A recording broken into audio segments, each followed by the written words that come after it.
Employees Provident Fund (EPF). EPF is also known as KWSP in Malaysia. EPF is the National Compulsory Savings Scheme for individuals employed in the Malaysia private sector. EPF is based on the Employee Provident Fund Act 1991. The EPF is publicly managed and financed through contribution from employee and employer, which total are 23% of the employee payrolls. The employee will contribute 11%, while the employer will contribute 12% from employee monthly salary. The EPF not only functions as a retirement fund, it is also a multi-purpose saving fund that allows withdrawal to be made to finance housing, education, and also medical expenses. Since January 2007, contributions to the fund are split between two accounts, which are Account 1 and Account 2, which were created for different types of withdrawals. 70% of monthly contributions are allocated to this account, which is intended for financing retirement.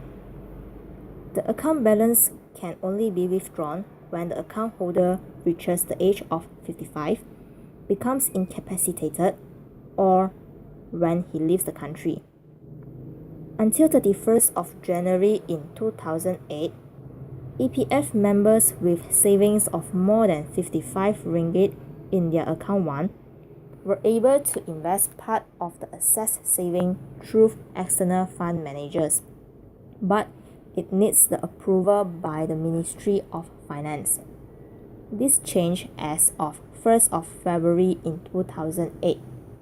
Only 20% of the balance in excess of the basic savings amount could be invested in products of approved investment institutions. As 70% of monthly contributions are allocated in account 1, the remaining 30% are allocated to the second account, account 2. Assets accumulated in account 2 can be used for different purposes. First, medical expenses. Second, housing loans. Third, financing education, or for any other purpose after the members attain the age of 50. The withdrawal of account 2 savings is subject to certain eligibility requirements, such as stipulating that the member be a minimum of 50 years of age, as well as restrictions as to the amount that can be withdrawn. There are three types of EPF innovation. First is Concept Beyond Savings Initiative, which is launched in 2008.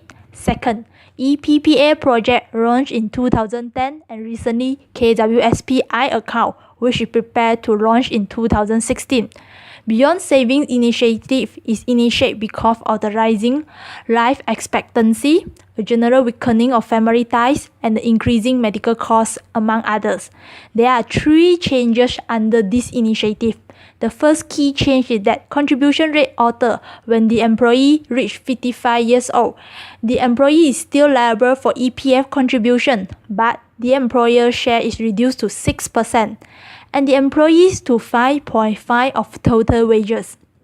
Second, the basic savings amount was introduced. By the age of 55, plan members are expected to have accumulated at least 120,000 ringgit Malaysia. Third, withdrawal options have changed effective as of November 1, 2007. Instead of having the choice between monthly payments and a one-time lump sum withdrawal, participants now have a greater flexibility. They can opt to withdraw part of their savings at any time. Due to the change in minimum retirement age of 60 years that effective from August 2013, the age mentioned above has extended to 60 years old to complement with a minimum retirement age.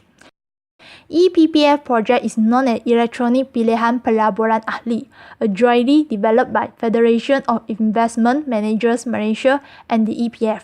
This system replaced all the previous manual operation system by only submit online withdrawal application by EPF members for investment of their EPF saving into unit trust, where the service provided was free of charge. The aim is to reduce the application processing time to 2 days from within 15 to 20 days under the manual system. Impressively, this system has resulted 99% of applications are successfully processed between 1 to 5 days. 93% are approved within 2 days, while only 1% of applications take more than 5 days to approve. Second, this project has saved a cost which incurred for the manual transaction and enhanced the efficiency, speed, and accuracy of processing application. Now, EPF is better in handle a larger volume of application by member within a shorter turnaround time. In fact, because of this new system, EPF has achieved awards such as IDC Enterprise Innovation Awards 2010, Best Process Innovation Award in the Share Guide Association of Malaysia, Singapore-based IDC Enterprise Innovation Awards.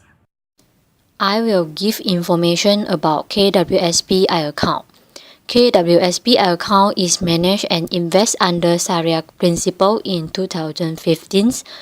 KWSP-I account is an establishment of a Sharia advisory committee, and it also an investment panel to ensure Sharia compliance. There are 2 dividend rates to be announced for EPF contributors, each for normal and Sharia compliant account. For the normal account, the dividend rate will be retained to be not less than 2.5% per year. But in line with Sharia principles, the dividend for the KWSP-I account will be declared at any rate. It is by the board depending on the actual performance of the investment made. In addition, there are some other amendments. Section 45 will make an employer who has failed to make monthly EPF contributions on employees' behalf responsible for paying the dividends on employees' contribution at a rate determined by the EPF. Besides that, they introduce a new definition of loan to include financing in accordance with Sharia. They also introduce a new section to provide that any contribution that had been credited into the account of a member after he or she has attained the age of 55 may only be withdrawn when the member turns 60.